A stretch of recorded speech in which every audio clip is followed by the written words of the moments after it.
Você sabe qual a relação do seu sonho com a matemática, com a planilha do Excel? Pois veja bem. Outro dia eu comentei com a consagrada da Tanísia Marinho, que vocês vão conhecer agora, um sonho que eu tenho. E daí eu falei, né? Deve custar uns 2 milhões. Menino, ela saiu com assim umas 4 perguntinhas, assim, uma atrás da outra. Quem lhe disse que custa 2 milhões? De onde saiu esse número? Você pesquisou? Você fez uma avaliação? E em quanto tempo você quer comprar isso, Valná? Você tem um plano para chegar lá? Aí eu olhei assim para ela, meu Deus, nem sonhar perto dessa contadora eu posso, porque me cai no colo uma planilha. E aí, Tanísia, eu vou te confessar que eu fiquei por vários dias com aquelas perguntas ecoando assim na minha mente. E eu disse, eu preciso fazer aquilo que ela me alertou. Eu preciso dar um prazo para realizar meus sonhos. E aí eu queria saber se a gente pode resumir um pouco do seu trabalho. Tem relação com isso? Ajudar as pessoas a realizarem seus sonhos de uma forma mais planejada e organizada? Tem. O meu especificamente sim. Porque eu não sou simplesmente uma contadora que faz planejamento estratégico e tributário. Eu também ajudo a parte financeira. Então eu sou mentora de mulheres na área de finanças e ajudo a essas mulheres a conquistar os seus objetivos, a traçar as metas de uma forma mensurável, de uma forma alcançável. Por isso que eu falei para você, como é que você pretende conquistar esse seu objetivo? Você pesquisou onde? Como é que você sabe o valor? Justamente porque a gente tem mania, né, de pensar, sonhar. Fica aleatória, né? Não, se eu ganhasse na loteria... Se aquilo, aí eu vou... Sim, mas como você vai fazer isso? Toda meta, ela tem que ser mensurável, ela tem que ser alcançável, ela tem que ter um passo a passo. Então, quer ter alguma coisa, quer construir algo, quer fazer alguma coisa, traça tudo certinho e vai seguindo passo a passo. É certo que você vai conseguir. Eu fiquei feliz, fiquei cheia de esperança, mas não é no mundo abstrato, assim, das ideias. É realmente, poxa, se esse é o meu grande sonho, por que não ter um plano para conquistá-lo, né? E sair desse campo aí da abstração. Você disse que você também ajuda mulheres, né? Tem essas mentorias, só que você não é só Tanísia Marinho, né? Você também é um CNPJ aí, Azienda Contabilidade. Quais são os serviços, assim, que são seus carros-chefes, assim, que você presta lá na empresa? A gente tem lá o serviço de contabilidade normal, que é aquele que é o acompanhamento, assessoramento, onde fazemos os registros de toda a movimentação, de entrada e saída das empresas.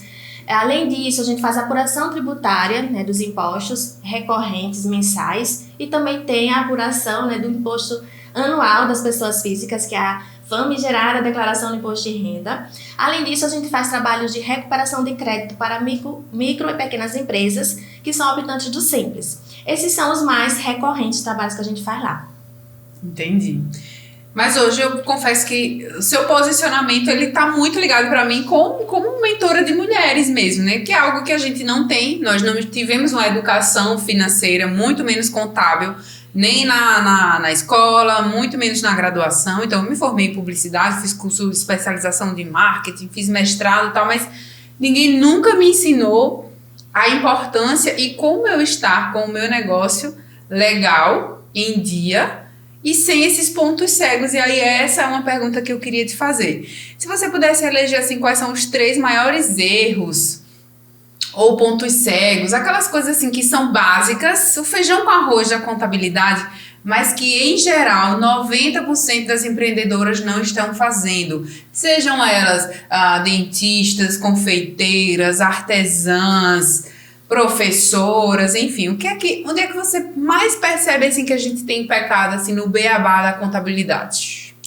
Na finanças. Inclusive, é um dos maiores problemas que faz com que as empresas quebrem, né? Então, muitas vezes você tem, né, todo um sonho. Você falou, eu tenho um sonho, vou abrir meu negócio, vou ser independente financeiramente. Aí vai lá, pega a sua rescisão, pega o dinheiro que você juntou a vida toda para colocar no negócio. Não faz um planejamento, não faz um plano de negócios, não se estrutura, né? Porque assim, se você faz um planejamento, você sabe quanto você vai gastar, você vai saber quanto você tem que ter de reserva para se manter, para o negócio girar até ele pegar. Então, se você não faz o planejamento, o que acontece? você fica desorganizado e termina que você desanda com tudo. E isso é um dos motivos principais para a quebra de empresas. Então, até 2 anos, a maioria das empresas, principalmente as pequenas e médias empresas, elas quebram. É mais de 50% do percentual dessas empresas constituídas que quebram em até 2 anos. É um número muito alto. E um dos motivos principais é justamente a ausência de controle financeiro. Eu confesso que muitas vezes eu brincava, né? E não é uma brincadeira, gente, isso é um assunto muito sério, mas eu brincava. Estou me roubando de mim, porque eu pegava dinheiro de uma empresa, colocava na outra, ou, né, tirava o meu salário e colocava na empresa e misturava a grana assim dos projetos. No fim das contas, eu não sabia o que estava dando lucro, o que estava dando prejuízo, porque estava literalmente uma bagunça. Então, nesse sentido de trazer clareza para as consagradas aí, as graciosas, que é como você chama suas seguidoras e alunas e clientes, enfim. Você tem ferramentas, não é, Tanísia, que pode ajudar, e quem está assistindo, quem é empreendedora, a dar uma controlada e organizada nisso, não tem? Sim, e assim, é preciso você começar a se organizar pessoalmente, porque é essa mistura que você falou, você está se roubando de você. Às vezes você nem sabe se está realmente se roubando ou não. Você às vezes tem o conceito, né, de que tudo que entra na empresa é lucro e aí você pode utilizar, mistura as contas de pessoa física com a pessoa jurídica e fica aquela bagunça toda.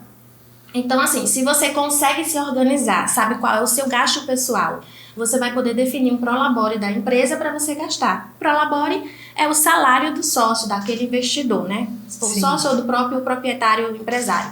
Então, determina o seu prolabore, você sabe exatamente quais são os seus custos pessoais e você todo mês você vai sacar aquele valor que é o seu salário. Em cima desse valor, você vai pagar o INSS, que também é algo que muitas vezes o empreendedor não se preocupa, né? Fica lá tirando dinheiro do lucro da empresa ou às vezes sangrando essa empresa sem pensar que vai ter que repor produtos ou vai ter que fazer manutenção, por exemplo, em um ar-condicionado que quebra do nada. Então não faz um planejamento para manutenção, para reinvestimento, tira e fica sangue comendo aquela, né? O ciclo, daqui a pouco você vai ter que recorrer a terceiros para pegar empréstimo, fazer financiamento, aí vai começar a virar uma bola de neve e daqui a pouco você não consegue sair mais. Então, fazendo o planejamento da pessoa física, fazendo o planejamento da pessoa jurídica, você vai conseguir colocar o seu negócio para alavancar e ter sucesso. É prosperidade. Perfeito. A gente atrai, né? Organizando, mentalizando, desejando ter isso na nossa vida e no nosso negócio, a gente atrai e faz acontecer, né? Exatamente. Saindo do mundo da abstração e trazendo para o papel e caneta aqui. Uma das coisas mais recorrentes, Naná, é assim, você chega para um pequeno empresário, às vezes até médio empresário, e você pergunta qual é o seu faturamento. Ah, o meu contador aqui sabe. Ah, e o seu lucro? É pior ainda. O cara não sabe qual é o lucro, não sabe o estoque, não sabe quanto ganha realmente. Então, as pequenas empresas precisam de controle financeiro, precisam de acompanhamento contábil. Senão esse sangramento que você citou aí tá uma hemorragia interna que você não tá vendo. E quando cair na real, já vai ser assim, morte súbita do negócio, né? Exatamente. Ô, Tanísia, e tem alguma profissão, assim, falando de mulher, né, especificamente, assim, que é o meu público maior aqui que está nos assistindo, tem alguma profissão, assim, que você vê assim, meu Deus, sei lá, as dentistas perdem muito dinheiro, meu Deus, se as médicas soubessem o quanto elas poderiam ganhar mais, ou assim, pagar menos impostos, se soubessem, tivessem mais conhecimento, se organizassem melhor, ou você acha que isso é geralzão mesmo, não importa se você é confeiteira, advogada, médica, enfim, serve para todo mundo? Não, existe uma diferença. Inclusive, um dos motivos para eu fazer mentoria para mulheres é entender essa necessidade, né, que nós temos enquanto mulher. Então, é algo que me chamou a atenção e, assim, eu tenho certeza que eu consigo ajudar essas mulheres a sair desse ciclo vicioso e conseguir prosperar. Mas, falando das profissões, o MEI, por exemplo, como confeiteiro ou outra profissão que pode ser enquadrada no MEI, ele vai ter ali uma carga tributária muito pequena.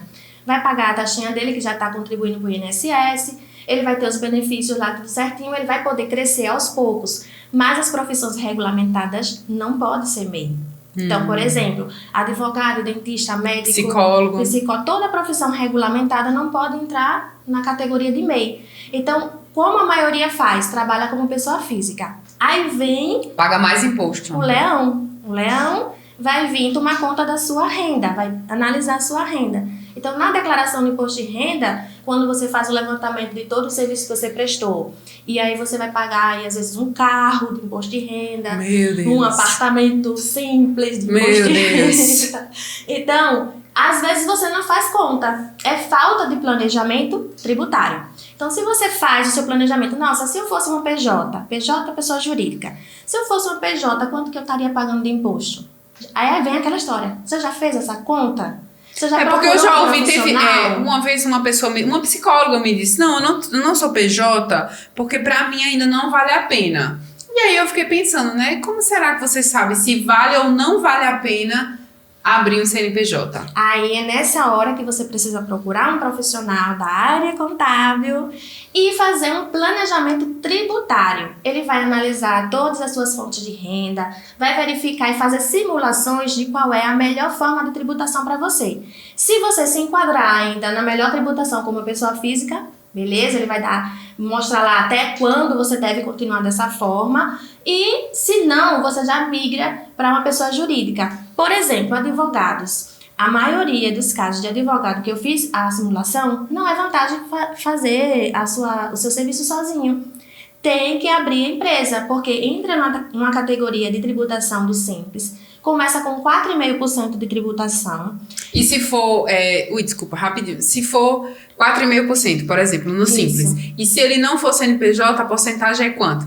Aí, a partir de 28 mil anual de renda, ele já vai pagar 27,5%. 27,5%, gente, quando poderia estar pagando 4,5%. Ou seja, há uma diferença absurda. Exatamente. Então, assim, é ideal que faça o planejamento. Faz o planejamento, vai ver. Mesmo, mas eu vou ter que pagar contador, eu vou ter que, ter custo com a empresa. Às vezes, todas essas contas somadas ainda vai ser menor do que o tal do famigerado imposto de renda. Então, faça as contas, eu sugiro, faça as contas, faça o planejamento e veja em qual é a melhor situação que você se enquadra. Às vezes, também o Simples, que é uma forma de opção de tributação, não é a melhor. Às vezes tem essa ideia, né? Não, é do Simples, é o menor tributo. Nem sempre é o menor. Tem que fazer o planejamento para saber exatamente qual é a melhor forma de tributação. E pagamento de imposto, claro. Da forma devida, né? Ô, Tanísia, e você presta esse serviço pontual, que assim, senta aqui, vamos analisar seu caso e vamos fazer um planejamento, né? Que não seria um acompanhamento mensal, como contadora, mas sim como uma consultora de sentar e avaliar a melhor possibilidade. Você presta também esse serviço? Sim, a gente faz o serviço pontual, eu quero saber, minha situação é essa, faz uma análise da sua vida, pelo menos de um ano, né? Para poder ter essa noção, e faz os cálculos. E se a pessoa quiser, porque tem situações que você tem que fazer o pagamento do imposto mensal, e muita gente não sabe. Aí termina deixando para a declaração do imposto de renda, que é anual, e quando chega nesse prazo, era para ter recolhido mensalmente pelo Carnê-Leão o valor do imposto de renda, e não tem sido feito. Aí vai pagar com juros e multa. Então, às vezes, o acompanhamento mensal é interessante para profissionais que têm uma renda alta, né, para ver se realmente não precisa fazer o pagamento mensal ou se migra para uma pessoa jurídica para pagar menos impostos. O que é uma renda alta? Depende. Quanto assim? Um acompanhamento mensal para quem já faz acima de 15 mil, 10 mil, 20 mil, quanto seria assim que você me diria que seria legal um acompanhamento mensal? Olha, eu entendo assim, que quem é um profissional liberal, acima de 5 mil, mais ou menos, eu já considero uma renda boa. Que você, se não tiver cuidado, você vai pagar muito imposto. Entendi. Então, assim, começou a ganhar dinheiro, geralmente o quê? Um médico não vai ganhar menos do que 5 ou 10 mil. Muito difícil para acontecer. Ou um advogado também dificilmente vai ganhar isso. Uma confeiteira, uma artesã, qualquer mulher, se for projeta, ela vai ganhar mais que isso. E aí ela precisa, né, se profissionalizar e organizar. Porque também é isso. Se você paga mais imposto, significa que você está fazendo mais dinheiro. Isso. Né? Então, organizar, de repente, descobrir pontos cegos ali nessa contabilidade, a melhor forma de você fazer isso e estar em dia é o que é o ideal, né? Então, já procurar a Tanise aí nesse sentido para fazer, de repente, o seu planejamento. Ô, Tanise, agora saindo um pouquinho da contabilidade e vindo para sua vida pessoal, porque sim, sou curiosa.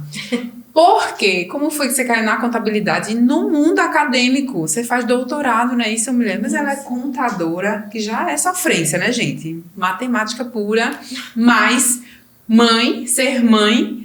ser blogueira, memezeira, porque ela gosta de uns memes, de fazer uns vídeos. E sigam Tanísia para essas diquinhas. E ainda está no doutorado da aula. Como é isso, mulher? É loucura. É loucura. E às vezes eu fico me perguntando como Deus eu dou conta. Às vezes nem eu consigo me responder. Mas vamos lá, começando do começo. No começo, eu gostava, na verdade, quando eu era criança, de matemática e português. Tem gente que não gosta das duas coisas, né? É contrário, mas eu gostava dos dois.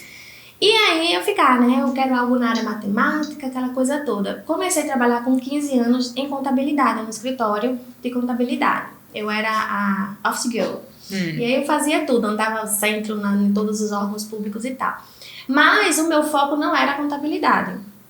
Quando eu fui prestar o vestibular, que na época era o vestibular primeira e segunda fase, era ciência da computação. Esse era o objetivo. Só que eu não tinha condição, eu não estudava em escola particular, eu não tinha condição de fazer um pré-cursinho, né, top para poder passar, e a concorrência era muito grande. Então eu disse, eu não vou conseguir, eu botei isso na minha cabeça que eu não ia conseguir passar em ciências da computação. Não seja Tanísia na vida. Tanísia, isso é passado, tá, gente? Hoje nós já somos mulheres muito mais assim, centradas de que, peraí, o que é que a planilha, o que é que você precisa para passar em computação? Inclusive hoje eu já ensino você a desbloquear sobre essa questão do ensino, do aprendizado. Perfeito. Porque a gente tem um bloqueio, às vezes pela condição. E tem essa, né? Eu não sei fazer contabilidade. Mas eu não sei mas eu não sou boa nisso, eu sou péssima em finanças. Meu amor, você não é nada. Você não nasceu assim, vai morrer assim. Se você quiser, você muda essa realidade. Segue Tanísia, aprende com Tanísia, contrata e vai aprender sobre. Porque eu fui muito essa pessoa de, gente, sou péssima. Sim, mas você precisa, para crescer, você tem que aprender. Então já tô pronta para aprender. Isso. Porque quero crescer, né? Mas enfim, aí você caiu na contabilidade. Aí eu disse, não, é muito difícil, acho que na época era 25 para 1 a vaga lá, eu disse, nossa, vai ser rojão para eu passar. Então eu vou escolher uma que tem uma concorrência menor, porque é certo que eu passe. E aí fui embora, né? Passei em contabilidade. E aí então comecei, era uma segunda opção minha, que também estava tudo certo. E gostei da bendita contabilidade. E aí eu me enganei, né? A história da matemática, que eu achava que era muita matemática e tal, e no final de tudo é uma ciência, né? A contabilidade é a ciência que estuda o patrimônio e todas as suas movimentações.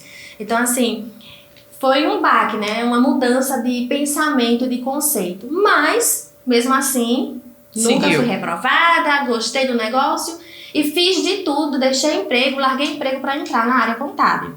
E daí, não parei mais, né? Então, quando eu coloquei meu escritório, foi uma mudança também, uma forma de, assim, você sair da CLT e ir para o seu negócio, você sente muito uma incerteza, né? Uma insegurança de você, nossa, e se não der certo? Vem muito na cabeça. Mas aquela coisa, sempre que eu botei uma coisa na minha cabeça, eu consegui. Então, fui embora. Tem quanto tempo de escritório? Eu coloquei o escritório a primeira vez em 2012, mas eu tinha uma sócia, depois não deu certo. E a Azienda, ela foi constituída em 2016. Então, a da Azienda, que sou eu sozinha com os meus colaboradores. Entendi. 2016 pra cá. Então, eu queria mestrado. Tava lá Painel dos sonhos. No meu painel dos sonhos, que na verdade era o armário do meu guarda-roupa, né? A porta do armário. Tá lá, acho que lá até hoje, né? Na casa da minha mãe. E aí eu queria muito fazer mestrado, só que em Alagoas não tem. Sorry. Então, eu disse, não, eu vou fazer fora. Aí fui olhar, só que pra fazer fora, tinha que largar tudo pra fazer. E não era certo eu ganhar uma bolsa. Aí eu disse, não tenho condição de me bancar lá. Então, vou ficar por aqui. E aí eu comecei a fazer pós-graduação, porque a pessoa não para, né? Eu tenho alguma coisa que eu não sei. Então, eu fiz 4 pós-graduação. Aí eu disse, não vou fazer mais pós-graduação, cansei. Agora eu vou fazer uma outra graduação. Aí fui fazer Direito. Fiz Direito até o 5º período, estava grávida E aí eu disse, não, vou fazer um ano sabático para passar um ano aí cuidando do meu filho, depois eu retorno e termino direito. Nesse ínterim, apareceu o mestrado. Uma faculdade do Espírito Santo trouxe o mestrado para Alagoas, com vamos dizer assim, com o apoio do CRC, que é o Conselho de Contabilidade, ainda financiando uma parte desse valor. Eu disse, a barriga que fique aí, mas eu vou fazer esse mestrado, aproveitar a oportunidade, né? E aí eu fiz. Então foi muito difícil, né? Eu com um bebê novo, a experiência de ser mãe, assim, coisa muito diferente. E passar por o período depois que tem um filho, né? Que você fica ali de resguardo. Então, assim, muita coisa, muita emoção, mas fui dando Deu conta. certo. Dando conta. Captei, então você é aquela pessoa que gosta de estar sempre aprendendo, nunca parou de estudar. Não. E eu acho que é isso que faz você a profissional que você é hoje, assim, multidisciplinar, uma pessoa com a cabeça aberta, disposta. Outra vez eu falei com a Tanise, você tem que fazer assim, tem que fazer aquilo, não, porque é o seu marketing, e ela pega na hora e ela entra em ação. Então eu quero convidar você que está aqui nos assistindo a conhecer mais detalhes. Tanísia, qual é o seu Insta? Tanísia Marinho. Tudo junto, sem Tudo ponto, junto, sem nada. sem ponto, Vou sem deixar nada. o link dela aqui abaixo. Conhece. Quero que você clique para conhecer Tanísia e todo esse conteúdo, porque nós temos muito a aprender com essa mulher maravilhosa, mãe, doutora, contadora, realizadora de sonhos. Muito obrigada pela sua presença e por estar aqui conosco hoje. Obrigada a você, Valna, pelo convite. Tenho certeza que essas conversas vão acrescentar na vida das pessoas, né? Muitas informações, às vezes, como você fala, um detalhe, uma coisinha boba que é pra gente, mas para algumas pessoas é Está informação. inspirando, encorajando, né? Exatamente. Então, que a nossa vida sirva de inspiração para outras pessoas, que elas modelem, do jeito que a gente modela outras pessoas de sucesso, que essas pessoas consigam nos modelar também, se inspirar e ter certeza que dá certo. Basta acreditar. Basta acreditar. Obrigada, Tanísia. Beijo. Espero que tenham gostado.